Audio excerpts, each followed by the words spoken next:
welcome to the SVG-TV news for Friday, March 6th. I'm Khalil Cater with the details.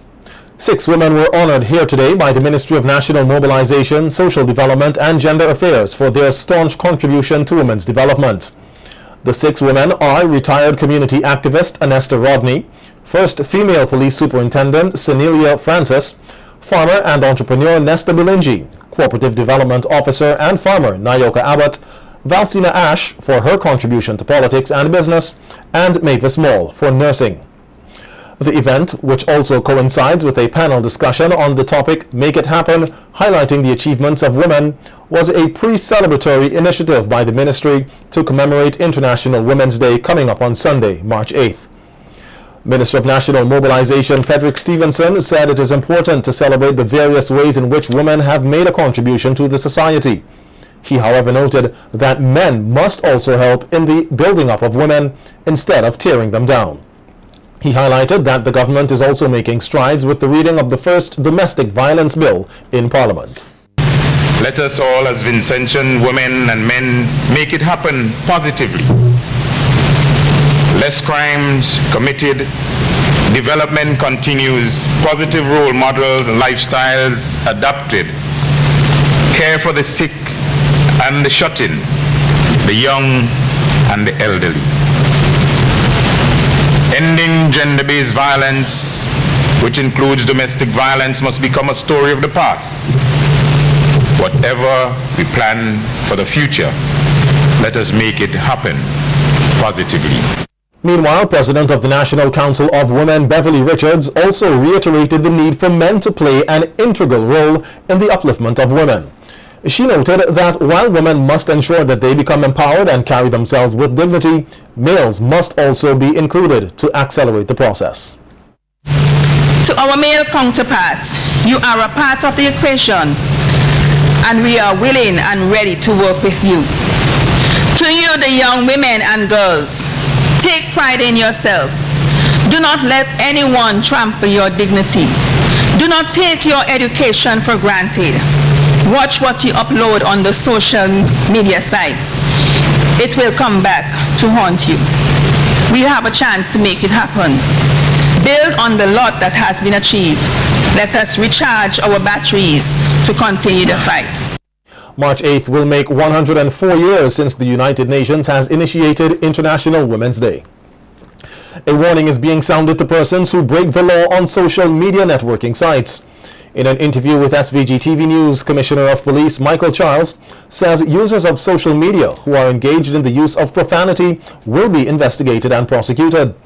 He pointed out that the recent arrest of teacher Josette Bibi for her alleged use of profanity on Facebook is not the only matter they have dealt with, and that they will continue to be vigilant and deal with anyone who uses these social networking sites to engage in the use of profanity and nudity.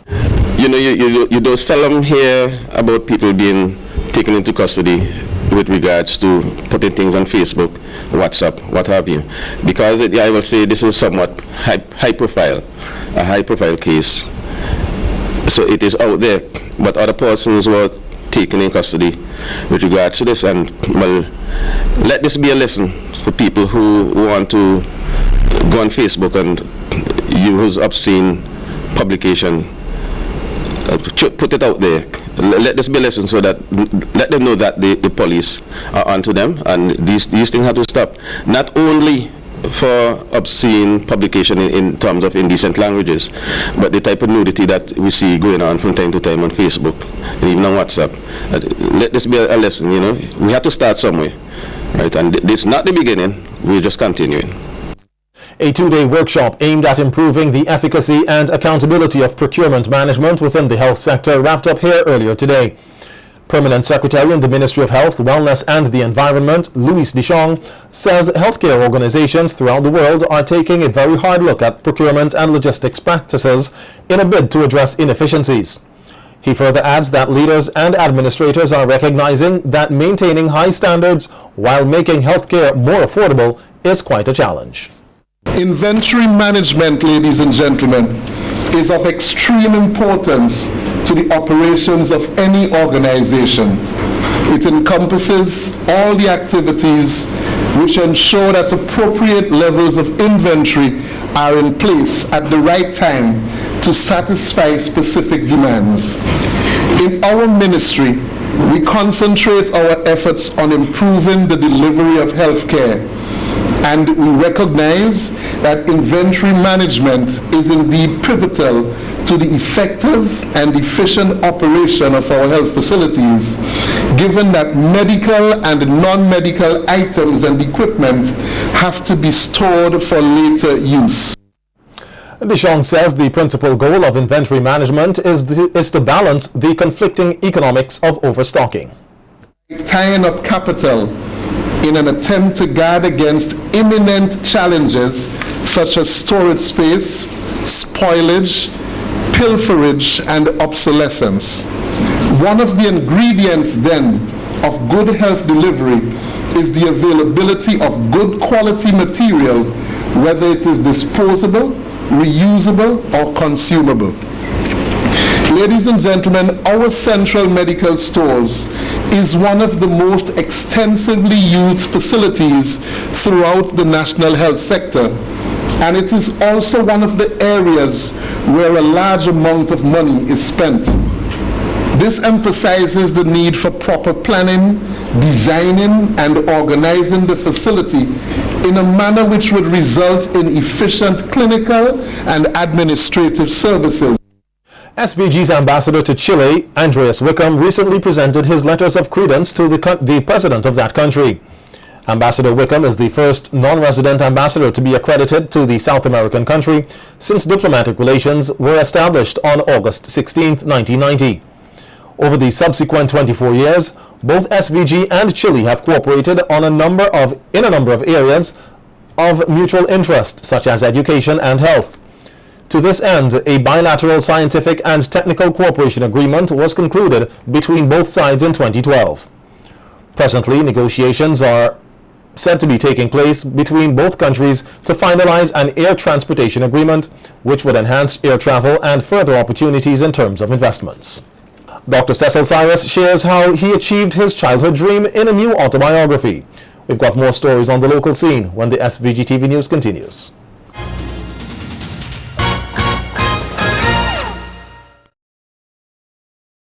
The autobiography, A Dream Come True, was by Dr. A. Cecil Cyrus, was launched last evening at the Methodist Church Hall. Presenting a review of the book, local historian Dr. Adrian Fraser spoke highly of the autobiography and says A Dream Come True could have well been entitled The Life and Times of a Caribbean Surgeon, because that is truly what it is. In fact, the author himself says that this book, and to quote him, is a pertinent reminder of the times in which I lived, a catalogue of some of the island's meaningful but largely unrecorded past, end of quote. Distinguished Caribbean personalities have not generally written about their life experiences. In the case of St. Vincent, only three come to mind. Hugh Mulzack's A Star to Stare By, Shola Allen, Philogene, Between Two Worlds, and Sir James Mitchell's Beyond the Islands. With Cyrus's life and times, as I dubbed it, you can almost separate the St. Vincent part of the book from the rest of it. But to do that is to destroy its unity, which in essence shows how the young man who stormed the portals of Queen's University in Belfast, Northern Ireland, was shaped by his life in St. Vincent. Also reviewing the book was lawyer Parnell Campbell QC, who describes Cyrus as one of God's children who has been specifically gifted in many ways. Campbell says the biography is the most gripping one that he has ever read. And in my time I have read quite a few biographies. And when you begin to read it, you will discover that you do not want to put it down until you see what's on the next page and the next page and the next page. And you might fall asleep, and the first thing when you wake up in the morning, you want to continue reading. Meanwhile, Dr. Cyrus says while many autobiographies are written by great persons to record and share their life achievements, his book merely seeks to share the story of how he went about achieving his childhood dream. At the age of 7 years, I was driven relentlessly by the monomania, the excessive preoccupation to become a doctor, so that I could help to right the wrongs that condemned the poor people of my birthplace to substandard medical care. And this early flicker was fanned into a conflagration by the lapse of time. It was the direct result of the crassly unfair and disgraceful behavior of the district medical officer, which we've heard before, but which I like to repeat. He attended on a Friday in the 1930s in my native Layu. I recall as if it were yesterday that at 11 o'clock he parked his shining white convertible sports car next to Miss Nancy Francis's house and then walked a short distance to the rectory of Betramie. There he attended to those who could afford his fee of 1 shilling, which is quite a lot of money in those days, which had been collected by the nurse beforehand. And at exactly 12 o'clock, 1 hour later, he departed, leaving to the nurse the management of the medically needy, of whom I was occasionally one. The Project Men 2020 Men's Conference is back on for another year. The aim of the conference is to uplift men while giving them worthwhile knowledge in the hopes of improving their lives and aiding them in adding value to the Vincentian society. Project Coordinator for Project Men 2020, Conroy Huggins, says this year they are hoping to cover a wider range of issues that affect men in SVG. Now, Project Men basically focus on reaching men, right? Helping men to get a 2020 vision of their lives. When the project was launched last year, 2014, we held a Pastors and Leaders seminar and then a men's conference. Those were held in March. As a result of the conference, we held a series of rural men's conferences, and these were all held under the theme Righteous Manhood 2014. Now for 2015, we are holding the conference, and the theme for the conference for 2015 is Biblical Manhood. Huggins says the most important reason behind this year's conference is to reclaim and uplift men. He is encouraging all men across SVG to be a part of the conference, which commences on Thursday, March 19th at French's house and will be facilitated by Dr. Tom Fortson, President of Transformed Men from the USA. So the conference does not have a direct cost. There's not a registration cost. There's not an upfront fee that you pay. But we want for persons to come, but as they come, they bring an offering to help offset the cost. Generally, we have recognized that men, as the male man, seems to be losing his bearing. He has been losing his direction. If we were to even look back at the stats, and we touched on some of these last year, there are more men in prison than women, if we were to make a comparison. Whereas you might have 11 women in prison, you have over 200, close to 300 men. And that's in St. Vincent alone. The data reflect the same basically throughout. One of the big issues we also have is the issue of fatherlessness and absenteeism in fatherhood and fathering. So it's like we're recognizing that man seems to have lost his way, his vision, and as a result he is not functioning in that role that God had originally intended for him. The conference will be officially opened on Friday, March 20th at 6 p.m. at the Russell's Auditorium, then moves to the SVG Community College on Saturday, March 21st. Two secondary school string bands were launched here earlier today in an effort to preserve the culture of folk music.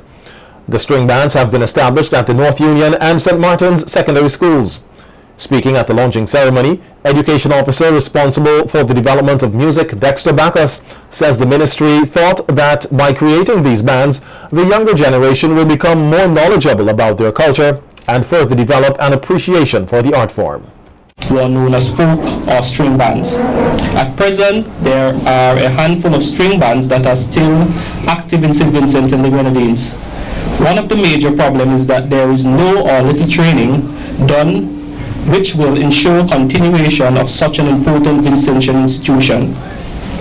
With the above outline, it is the Ministry of Education in the music department at the CDU hope to launch 2 string bands that will help to develop music and ensure that such an important institution continue. These bands will consist of the following instruments: banjos, guitars, hand drums, and additionally steel pans and recorders. The school identified for this program is the North Union Secondary School and the St. Martin Secondary School. Later, a 3rd school will be identified on the windward side of the island.